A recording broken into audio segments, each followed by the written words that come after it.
I found some chipboard letters from my stash, and I created a little saying that I wanted to put on my page, and then using a hot glue gun I glued them down onto the page because I'm going to be using quite a bit of gesso and other paint, and I just wanted to ensure that they didn't come off as I put more and more layers. So the hot glue gun really helps to keep them down.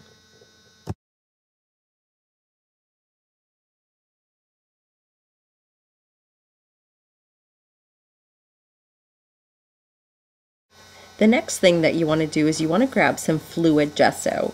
It works best for this type of project, and you can just dump what I just dumped it all over the page and just started painting. You can also use a little dish and go from there, but this is easy for me, and this is usually how I like to gesso my page, so I'll just put it right on there. And as you can see, I had some black on the edging from previous projects, so I just wanted to make sure that I cover all of that up.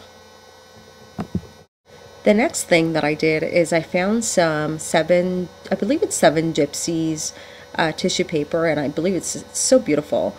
And I grabbed some matte multi-medium, and I started putting it down, some gel multi-medium, and I put it down on the page and then adhered the tissue paper onto the page, as you can see.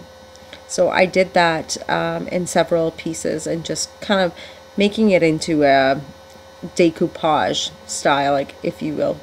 And I cover the letters, and don't worry, because we're going to be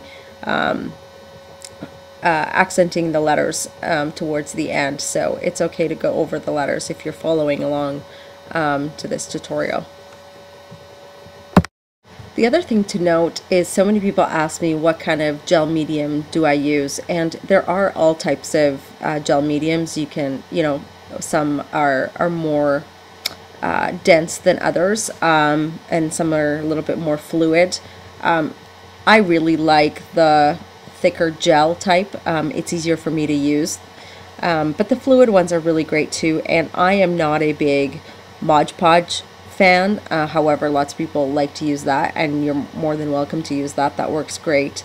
And there's other mediums you can use on it as well, but this is the one that I like to use by Golden.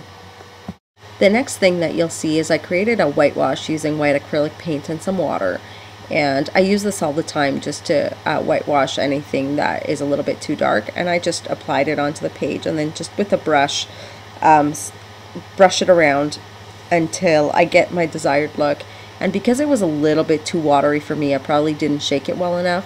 Then the next thing that I did is I put a little bit of white acrylic paint over top, and started to get the desired look, as you can see right here.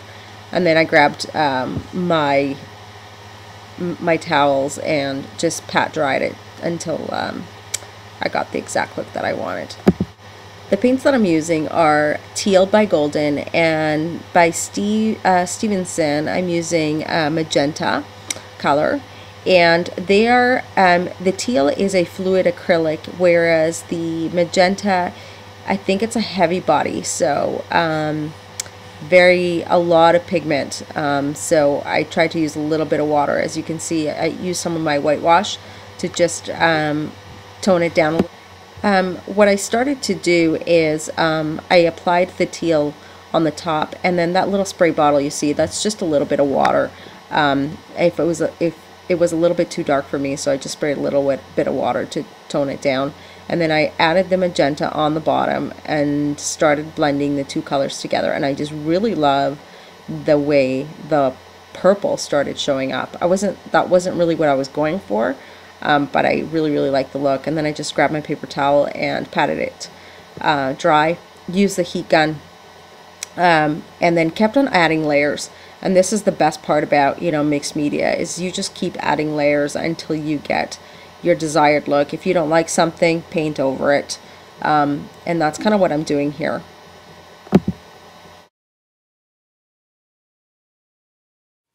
This is a Crafter's Workshop template or screen that I'm using, and it's like the barbed wire fence, and I'm just using some white acrylic paint and a sponge brush to paint it on, and I'm not being very careful. I just want it messy, and that's what I'm doing. And then I'm grabbing some golden green paint. It's green gold, I believe, and I'm using one of my leaf templates. I believe this is by Folk Art, and I'm just using it all along the page and even getting on top of the words. Just using a sponge brush works really great. And what you'll find with golden paints is that you only need such a like tiny bit, because they're so concentrated, they have so much pigment, whereas when you're using paints like Folk Art, they don't have a whole lot of pigment, so you're having to use quite a bit more paint. So that's what I'm using here. It's now time to finger paint, and I'm just taking a little bit of white acrylic paint and going along the edges of my page. I used to not be a very avid finger painter. I didn't used to like to get my hands dirty, but now I just absolutely love it. It's so much fun. You guys should try it. These are the Faber-Castell gelatos, and I'm just going to be using it to accent the words, or the letters I should say. And I started by using a brush, but then I realized I could just rub it on the letters, and it works just as well.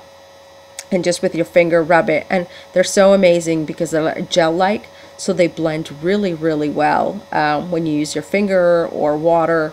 It's just such an amazing color. It's like between a pastel and a gel. It's pretty amazing.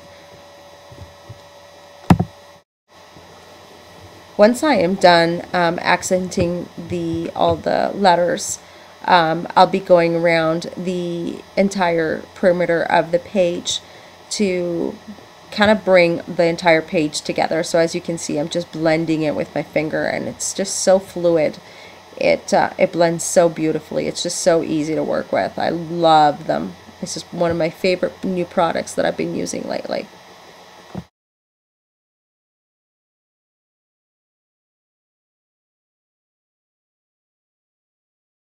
The next thing I'm going to use is the Faber-Castell markers, and it's those brush tip markers. I love them because they blend so easy.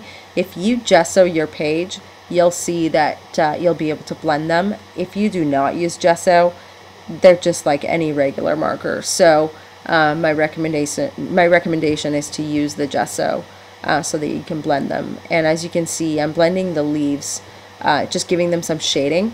That's what I love to use them for the most, is to give my projects some shading. As you can see, I just put a line and then they just blend beautifully. So that's what I'm doing here.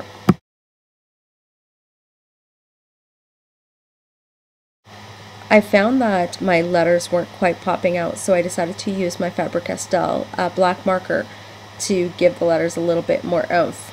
That's all I'm doing here. So the same thing is with the rest of the leaves. I'm just blending a little bit so that they pop out a little bit more, and that's the end of my project.